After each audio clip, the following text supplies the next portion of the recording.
بسم اللہ الرحمن الرحیم۔ پیارا اسلام چینل سننے والوں اور دیکھنے والوں کو میری طرف سے محبت بھرا سلام۔ آج کے واقعے کا موضوع بہت ہی عظیم شخصیت ہیں جن کا نام حضرت لقمان رحمۃ اللہ علیہ اور ان کے ساتھ ساتھ ایک حبشی غلام اور 3 فاحشہ بہنوں کا ہے۔ کیسے ان کے دل کی دنیا بدلی اور کیسے اللہ والوں نے ان کو نیک راہ پر لگا دیا۔ حضرت سیدنا ابو جعفر رحمۃ اللہ علیہ فرماتے ہیں، اس واقعے کو کچھ اس طرح بیان کرتے ہیں۔ فرماتے ہیں حضرت لقمان رحمۃ اللہ علیہ ایک شخص کے غلام ہوئے۔ وہ شخص آپ کو بیچنے کے لیے بازار میں لے کر آیا۔ جب بھی کوئی شخص آپ کو خریدنے کے لیے آتا، آپ اسے پوچھتے کہ تم مجھے کس کام کے لیے لینا چاہتے ہو۔ ہر کوئی اپنا مقصد بیان کرتا۔ جیسے ہی وہ آپ کو اپنا مقصد بیان کرتا، آپ سے کہتا کہ اس کام کے لیے جانا چاہتا ہوں، غلام بنانا چاہتا ہوں یا خریدنا چاہتا ہوں، تو آپ کہتے تم مجھے نہ خریدو تو بہتر ہے۔ آپ ایسے غلام جن پر کسی آقا کی زبردستی نہیں چل سکتی تھی، لیکن آپ اپنی مرضی سے اس شخص کے ساتھ جانا چاہتے تھے جو آپ کو صحیح مقصد کے لیے لے جانا چاہتا تھا۔ اب ایک بار ایک شخص آپ کو خریدنے کے لیے آیا۔ آپ نے سب سے پہلے پوچھا، مجھ سے کیا کام لوگے؟ کس مقصد کے لیے میرے پاس خریدنے آئے ہو؟ اس شخص نے کہا کہ میں آپ کو اپنے گھر کا چوکی دار بناؤں گا۔ آپ نے اس سے زیادہ سوال نہیں کیا، نہ اس نے زیادہ جواب دیا۔ آپ سمجھ گئے کہ اس شخص کا مقصد کیا ہے، مجھے غلام بنانے کا، مجھے خریدنے کا۔ آپ نے کہا ٹھیک ہے، مجھے خرید لو، میں آپ کے ساتھ جانے کے لیے تیار ہوں۔ چنانچہ وہ آپ کو خرید کر اپنے گھر لے گیا۔ اب جس بستی میں اس کا گھر تھا، وہاں پر اس کی 3 جوان بیٹیاں تھیں جو بہت گنہگار تھیں، یعنی غلط کاموں میں مبتلا تھیں، حرام کاری کرتی تھیں، فاحشہ تھیں۔ 3 فاحشہ بیٹیوں کے درمیان ایک باپ تھا۔ اس نے اپنی بیٹیوں کی تربیت اس طرح تبدیل کے مستحق تھے، سنتی نہیں تھی۔ باپ کا کہنا ان کو اپنی بیٹیوں کو شک ہوا کہ میری پیٹھ پیچھے غلط کام کرتی ہیں، حرام کام کرتی ہیں، تو مجھے اس گھر کی نگرانی کے لیے کسی کو رکھنا پڑے گا۔ یہ واقعہ مکمل سنانے سے پہلے میری آپ سب سے التجا ہے کہ وہ لوگ جو چینل پر نیو آئے ہیں ان سے التماس ہے کہ ہمارے چینل کو سبسکرائب کریں اور سب کام کرنے کے ساتھ ساتھ میں بیل آئیکن کو پریس کریں تاکہ ہماری نئی آنے والی ویڈیوز آپ تک بر وقت پہنچ سکیں۔ اور وہ لوگ جو دعا کے لیے کہنا چاہتے ہیں اپنا نام لے کر کامنٹ میں لازمی شیئر کریں تاکہ ان کا نام لے کر تمام لوگوں سے ان کے لیے دعا کروائی جا سکے، کیونکہ وہ شخص خود زمینوں پر کھیتوں پر کام کرنے کے لیے جاتا تھا اور وہ بیٹیاں اس کے پیچھے کام کرتی تھیں، اس لیے اس نے آپ رحمۃ اللہ علیہ کو ان کی نگہبانی کے لیے گھر سے باہر بٹھانے کے لیے خریدا تھا۔ ایک دن وہ شخص جاتے وقت دروازہ بند کر کے آپ رحمۃ اللہ علیہ کے پاس آیا اور آپ کو پاس بٹھایا اور کہا کہ گھر میں میری بیٹیاں موجود ہیں، میں نے ضرورت کی تمام چیزیں انہیں دے رکھی ہیں، یعنی کھانے پینے کے لیے باہر نکلنا نہیں پڑے گا۔ اگر وہ دروازہ کھولنے کے لیے کہیں تو ہرگز نہ کھولنا، بالکل نہیں کھولنا۔ یہ کہہ کر وہ چلا گیا۔ آپ باہر بیٹھ گئے، اللہ کا ذکر کرنے لگے۔ کچھ دیر بعد لڑکیوں نے دروازہ کھٹکھٹاتے ہوئے کہا، جلدی سے دروازہ کھولو۔ انہوں نے بہت اصرار کیا، آپ نے دروازہ نہیں کھولا۔ بالآخر لڑکیوں نے پتھر مار مار کر آپ رحمۃ اللہ علیہ کو زخمی کر دیا۔ آپ کے سر سے خون بہنے لگا۔ آپ نے اپنے جسم اور فرض سے خون ہو کر صاف کر دیا اور شام تک دروازے پر بیٹھے رہے، لیکن دروازہ ہرگز نہیں کھولا۔ جب مالک آیا تو آپ رحمۃ اللہ علیہ نے اسے کچھ نہیں بتایا، یعنی ان لڑکیوں کی شکایت نہیں کی۔ دوسرے دن لڑکیوں نے پھر دروازہ کھلوانا چاہا، لیکن آپ رحمۃ اللہ علیہ نے انکار کر دیا۔ انہوں نے دوبارہ وہی گستاخی کی، یعنی آپ کو پتھر مار کر زخمی کر دیا۔ آپ کے سر پر پتھر لگا اور خون بہنے لگا۔ آپ نے اپنے سر کے خون کو صاف کیا اور چہرے سے بھی خون صاف کر دیا۔ آپ نے ایسا اس لیے کیا تھا کہ مالک کو پتہ نہ چلے کہ ان کی بیٹیوں نے آپ رحمۃ اللہ علیہ کے ساتھ ظلم کیا ہے، اور شام تک دروازے پر اسی طرح بیٹھے رہے۔ جب مالک آیا تو اسے کوئی بات نہیں بتائی۔ وہ روز آ کر پوچھتا کہ بیٹیاں گھر سے باہر نکلی تھیں، تو آپ کہتے نہیں، وہ نہیں نکلی، اور نہ ہی کوئی زور زبردستی کی، وہ تو گھر میں رہی، گھر سے نکلی ہی نہیں۔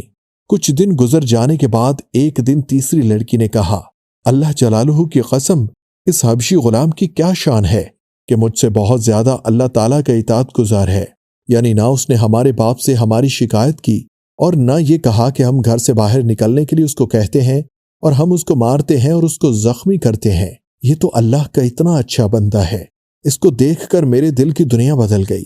سچ میں تو بہت نافرمان ہوں، یہ تو بہت اطاعت گزار ہے، اللہ کا نیک بندہ ہے۔ اللہ جل جلالہ کی قسم، میں اب ضرور توبہ کروں گی۔ یہ کہہ کر اس نے توبہ کر لی اور اپنی گناہوں پر توبہ کی۔ تو دوسری بہن نے دیکھا کہ میری بہن اس حبشی غلام کی وجہ سے توبہ کر رہی ہے، کیا شان ہے، میری بہن کتنی اچھی اور میں کتنی نافرمان ہوں۔ اللہ جل جلالہ کی اطاعت کرنے والی نہیں ہوں۔ اب تک گناہوں میں مبتلا تھی، فاحشہ والی زندگی گزار رہی تھی، غلط کام کر رہی تھی۔ اب میں بھی توبہ کرتی ہوں، کیوں نہ توبہ کر کے اللہ تعالیٰ کو راضی کر لوں۔ اور یہ کہہ کر اس نے اپنے تمام گناہوں سے توبہ کر لی۔ یہ دیکھ کر تیسری بہن نے کہا کہ میری دونوں بہنوں اور اس حبشی غلام کی کیا شان ہے، یہ کتنے اچھے ہیں۔ میری بہنوں نے اس کو دیکھ کر اللہ تعالیٰ کے حضور معافی مانگی اور اللہ نے ان کو معاف کر دیا ہے۔ یہ اللہ تعالیٰ کے نیک بندے ہو گئے ہیں، عبادت گزار بن گئے ہیں، کیوں نہ میں بھی ان کی طرح اپنے گناہوں کی معافی مانگوں۔ اس نے بھی ان کے دیکھا دیکھی اپنے گناہوں کی معافی مانگی اور سچے دل سے توبہ کر لی، یعنی معافی مانگ لی۔ جب یہ خبر بستی کی دوسری فاحشہ عورتوں تک پہنچی تو انہوں نے کہا، فلاں انسان کی تینوں بیٹیوں نے ان کے حبشی غلام کی وجہ سے اللہ تعالیٰ کے حضور معافی مانگی ہے، غلط کاموں سے بچنا چاہ رہی ہیں۔ کیا شان ہے اس حال میں صاحب کے غلام کی کہ وہ ہماری نسبت اللہ جل جلالہ کی زیادہ اطاعت گزار ہے، پھر ہم بھی توبہ کیوں نہ کریں۔ یہ کہہ کر ان سب نے اپنے پچھلے تمام گناہوں کی معافی مانگی، توبہ کر لی اور عبادت گزار ریاضت میں اعلیٰ مقام حاصل کر لیا۔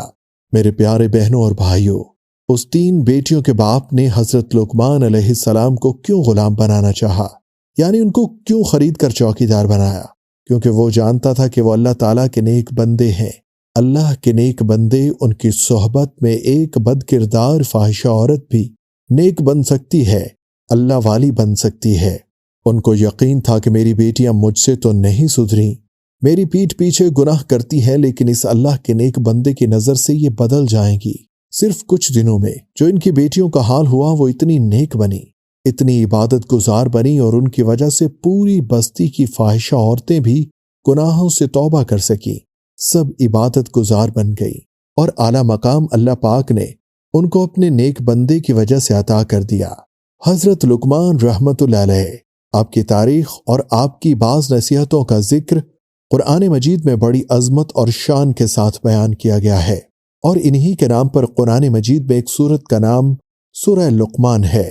کون سی چیز تھی جس میں ان تینوں فاحشہ بہنوں کو اللہ کی طرف متوجہ کیا؟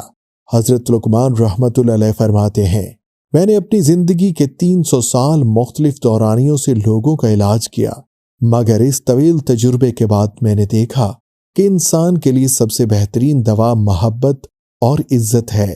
کسی نے پوچھا کہ اگر ایسا کرنے سے آرام نہ ملے تو آپ مسکرائے اور بولے، دوا کی مقدار بڑھا دو۔ ان تینوں بہنوں کی عزت دی، ان کو سب بد کردار سمجھتے تھے۔ ان کے باپ نے ان پر سختی کی، ان کو کمرے میں بند کر کے ان کے لیے چوکیدار بٹھا دیا، لیکن آپ نے ان کو صرف عزت دے کر ان کا چرچا نہیں کیا، ان کو بدنام نہیں کیا۔ اس طرح اللہ تعالیٰ گنہگاروں کے دلوں کو بھی بدل دیتا ہے۔